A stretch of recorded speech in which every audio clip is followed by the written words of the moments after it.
On veterans, today is Tuesday. Happy Tuesday, everybody. In today's message, I'm going to go over the documents that I use to have a high value claim, and I want to reiterate this because some of you that think that you can handle it on your own, go right ahead, but I just don't want you to go through a denial letter and then try to backtrack and do it over again. Doesn't it make sense to do it right the first time? Absolutely. Ladies and gentlemen, my name is Junius Bennett. I am a 100% permanent total Navy Desert Storm veteran. I am tried and true and tested. I filed one time with 11 disabilities, and I came out the very first time with 100% permanent total. All I did was follow Title 38 Part 4, all right, and put some concrete evidence together along with all of the medicine evidence. We're going to put some concrete evidence for his case law and everything else with this claim. Okay. Now, I filed my claim. I faxed over the documents to Janesville, Wisconsin, and it was about 100 pages. And I'm sorry about going off camera like this, but this is my facsimile to Janesville, Wisconsin. This was the fax paperwork. I went over to the Atlanta VA, the Atlanta VSO office, and faxed it from there. The date on it is November the 19th, 2019. This is the actual facsimile with my name on it, my social, and whoever the VSO contact email was to the Centralized Intake Center in Janesville, Wisconsin. So along with this paperwork, this is probably, you want to pay a close attention to this video because with this facsimile, there's some elements or documents that you're going to need. Number one, you need to have the proper applications for that form. If you've been denied before, this is not what you call an original claim. It's called a supplemental claim. There's a different form for supplemental claims. Okay, so make sure you contact your VSO on the right forms because they're good at that. They are perfect in getting the proper applications for you. Things change over time. The VA changed letters. They changed applications. They changed DBQs. Be up to snuff and know exactly the right form so you won't get a letter or a notification in the mail that you filled out the wrong form. For instance, there's a form when I filed for PTSD with combat and a PTSD non-combat and a PTSD with personal assault and a PTSD with military sexual trauma. You got to find out the right forms, okay? Now, so you need to call the 1-800-827-1000 number if you don't want to go to the office. If you don't want to go to the Atlanta VSO office or any VSO in your area where you are, all you got to do is Google Veteran Service Organization or office. They'll give you an address. They'll help you fill out your paperwork, okay? So number one, you need to find out that you got the right paperwork. Number two, you got to have the DD-214. If you don't have your DD-214, you need to download VA Form SF-180 and get your DD-214. Put on the top of the application, expedite please COVID-19. Get your DD-214. Now, Title 38 Part 4 specifically says you got to have a current diagnosis within the last 12 months. How do you get the diagnosis? Well, in my case, I didn't have any medical insurance, so I went to the VA and I saw the doctors for the issues that I was dealing with. And after you visit, every doctor visit at the VA is being recorded. So within about 48 hours from the visit and the diagnosis, the progress notes are in My Healthy Vet. All right, you can print them off, or you can go to the hospital and have them in the records division. And over in Atlanta, I think it was on the first floor. You go there, put your name on a piece of paper. They'll search the notes and they'll give it to you in your envelope, okay? All right, so that satisfies diagnosis and prescriptions. Go to your medications tab of My Healthy Vet to look at your current medications. Print that off. You're going to put that in the claim. Now, the second element of service connection is if there was a pre-service event, they still let you in with that pre-service event and it was aggravated. You got to show proof in your service treatment records of that pre-service event or that in-service event. I want to make sure you understand pre-service is something that you came in the military for and it was aggravated once you got in it and you got the proof by showing your sick call visits in a chronological order, okay? Now, the in-service is going to be in your service treatment records. If you don't know how to get the service treatment records, you go to VA Form SF-180 again. Check medical and dental and DD-214 if you don't have that. And tell them COVID-19 expedite please. In-service event for police reports. something may have happened. You got into a car accident. Somebody got shot or something. Police reports are good to put in that as well. X-rays. If you fractured a finger or broken a leg or something like that from the trauma you're trying to claim, or you might be claiming PTSD because of a personal assault like I did. I had X-rays of my nose and everything else. That's in your service treatment records. All right, so how do you corroborate and make these service treatment records or whatever happened, the incident, be more concrete? Well, you got to have buddy statements. Buddy statements need to be notarized and signed. Lay statements are next. The lay statement is going to be, from your family, your spouse, somebody that witnessed, your problems, your issues, your disabilities. All right. They also need to be notarized and signed. In my case, I use Chase Bank where they do free notary there. All right. Then the third thing is the statement of support of claim. This is key. When you become a New Life Insider, you'll get access to our group. And I have every statement support of claim that I submitted to the VA when it comes to my claim. All you got to do is copy. Don't reinvent the wheel. A lot of you are smarter than me, more educated than me, and that's great. Kudos for you. But I know for a fact, if you want to become a millionaire, you're going to copy what millionaires do. If you want to become a billionaire, you're going to copy what billionaires do. If you want 100%, you're going to copy of what people are getting for 100%, correct? Absolutely. So I want to let you know that you got to have that in order. Your statement of support of claim, how to write the statement of support of claim, how to make it palatable for the VA rater, because again, you got to romance two people. You got to romance the CMP examiner and you got to romance the VA rater. So your statement of support of claims need to be on point. All right. Next, element number 3. Element number 3 says if you've been out the military more than 12 months, you need to have a link, a medical nexus link coming from a private physician. That's the foundation of why we started this company. All right. We have assembled board certified licensed physicians in most of the most prevalent disabilities that are being claimed with VA disability. So you need to have your nexus statements with the license number on there signed and from that doctor on the examination results, because the CMP examiner is going to have an examination opinion letter that they're going to submit to the VA and the VA rater. Okay. When your paperwork gets faxed in, it goes to a VSR, Veteran Service Representative. And that veteran representative's job is to trigger a CMP exam. He's going to send a notification to VES or LHI or QTC to do a compensation and pension exam. Then your form is going to go over to the RVSR, Rating Veteran Service Representative. That's the person you got to romance with the statement of support of claim, your nexus statements, and meeting all elements of service connection. All of the elements. Excuse me for the phone being ringing here. I'm trying to do this live here. Then the other thing that I put on my application or in my file was a disability benefit questionnaire. At the time that I submitted this application, they were taking disability benefits questionnaires. Then they stopped taking the disability benefit questionnaires. And we just found out, ladies and gentlemen, they are now taking DBQs now. All right. So you want to add a disability benefits questionnaire. Let me just talk to you about the disability benefits questionnaire. It is the same document. Hear me closely. It is the same document that your compensation and pension examiner is going to use to examine you. I repeat, it's the same checklist.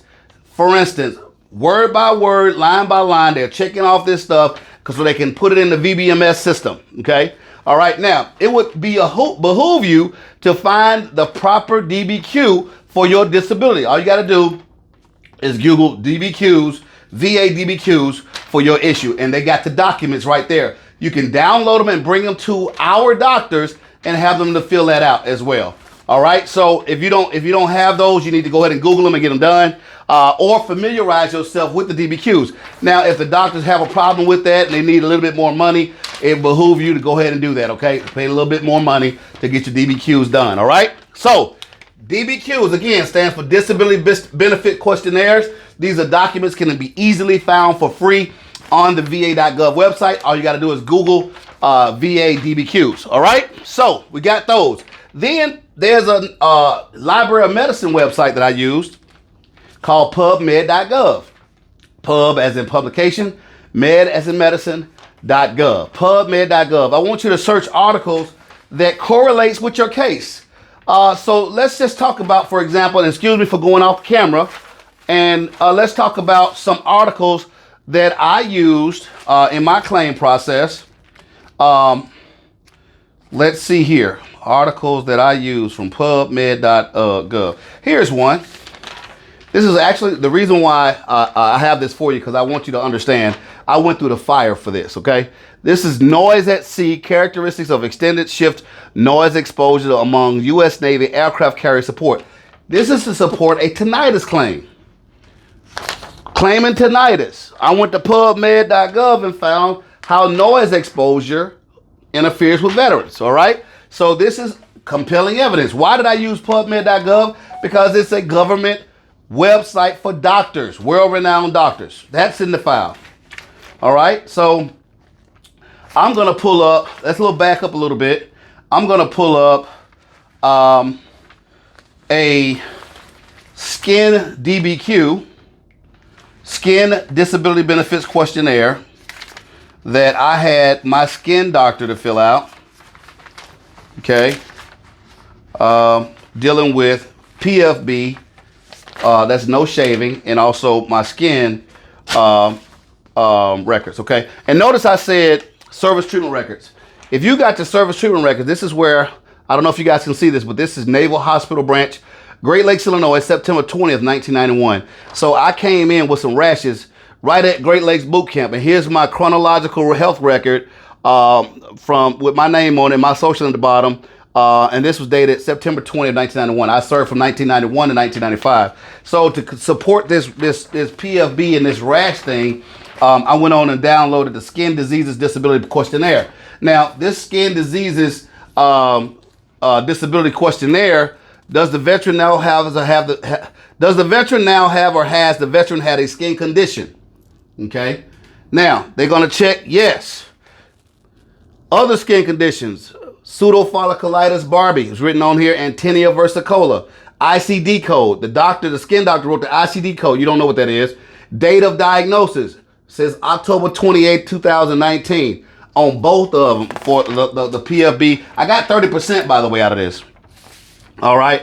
And it says describe the history. PFB. Patient states that he do it for a variable amount of time. Is currently asymptomatic. He has firm, scattered, hyperpigmented pistils on his chin. Patient said comes and goes. It's a symptomatic on his chest, back. He has a rash of discolored, scaly spots. Okay. Does the veteran have a benign or malignant skin neoplasm? No. Does the veteran have any systemic manifestations due to the skin? This is my actual DBQ. All right. It's about 5 or 6 pages. The doctor filled out while I was doing the examination. And they got the doctor's license information, national provider identifier, the telephone number for the physician, the address of the doctor sitting here, and his date signed November the 5th, 2019. Now, I'm telling you this stuff because I've done it. All right. Now, the last thing what I did was I put case law on every secondary claim. What secondary claim did I choose? I chose sleep apnea secondary to deviated septum. So in my statement of support of claim, I have 3 case laws with the document dates of the case from the Bureau of Veterans Appeals listed on the statement of support of claim. Why do I do that? Because when they send you a denial letter, what exactly they're going to send you? They're going to send you case law on why they denied it. Okay, so they're going to use legal terminology and jargon on you to deny you. So it makes sense that you do the same when you're doing your claim. Let's defeat them at their game from the very beginning. Doesn't that make sense? So I have my C file here, my DD-214s here. I got all that stuff here. I got my sleep study. If you filing for sleep study or sleep apnea, I got my very first diagnosis. I got out in 1995. My very first sleep study I did was private. I was working for a private employer in Tennessee. And my sleep study was done February 19th, 2008. Now, I served from 91 to 95. I didn't get my first diagnosis to 2008. Okay. Now, they got proof of the broken nose in the x-rays where I got punched. Now I didn't develop sleep apnea. That's my first diagnosis. Then I submitted a new diagnosis. What did I do? I go to the VA hospital and get a new sleep study done for 2018 or 2019. 10 to 11 years later, I'm still suffering from sleep apnea. So that showed, I put that in the file as well. So they can see that it's chronic and it's still affecting me. All right. Now, how did I do that? I went to my progress notes. Sleep medicine lab, March 30th, 2018. All right. Time and check-in at 9:05 p.m. These raters are going to look at your evidence, ladies and gentlemen, and it's going to tell them that I failed. Okay. Nasal medium wide dream wear. Mr. Bennett presented the sleep app for 4-night PAP titration. CPAP initiated at 8 centimeters with heated humidification and medium wide Respironics Dreamwear nasal mask. Respiratory events appear to be eliminated at 11 centimeters. So here's the progress notes where I went to the VA and did another sleep study. I wanted to make my diagnosis current because I'm filing in November 2019. So I had to go up on a sleep study and get my CPAP issued. Ladies and gentlemen, if you don't have a CPAP issue, you're not going to get 50%. So now you see how we're putting all this paperwork together and how I can come out at 100% permanent total. What's the result behind all of this stuff? I'm going to tell you that we got a 70%. Okay, make sure we put X's there for y'all to understand what we got out of the whole deal. I'm going to break it down to you. We got 70%. I'm looking for my eraser. Maybe I'll do it with the rag, a little hood here. A little hood here. I usually have an eraser, but I don't have an eraser. Or unless I misplaced it. I'm going to wipe this down with a little whiteboard eraser. Let's talk about this. Out of all the adjudication, I waited 12 months to get my full 100% at 12 months. What came out the deal? I got a 70% for PTSD. I got a 50% sleep apnea. Okay, I got 10% for scar from the punch in the nose. I got 10% for deviated septum, which is the broken nose. The broken nose aggravated the sleep apnea. What did I get for PFB, the no shaving? Because I went through the process. I got 30%. What do I get for the rash of tinea versicolor? Tinea versicolor gave me 30%. What happens when you got two 30s? That's actual of 50 right here, 50%. What happens when you have a 70 and a 50 here? A 70 and a 50 is a 90%. A 90 and a 50 right here is a 95, and it rounds up to 100. I didn't even have to worry about the other two 10%. Ladies and gentlemen, this is how you get it done. I just walk you through my whole entire claim. If you need to get your claim done right the first time, I suggest that you log on to newlifeveterans.com right now and get a free consultation, and let's win your claim. Let's not be defeated. Let's not be discouraged. Let's do this the right way. We're going to take our time. I don't want you to fax in anything until you talk to me. I don't want, even before the CMP exam, I want you to talk to me every step of the way. Thank you so much for watching. God bless. Have a great day.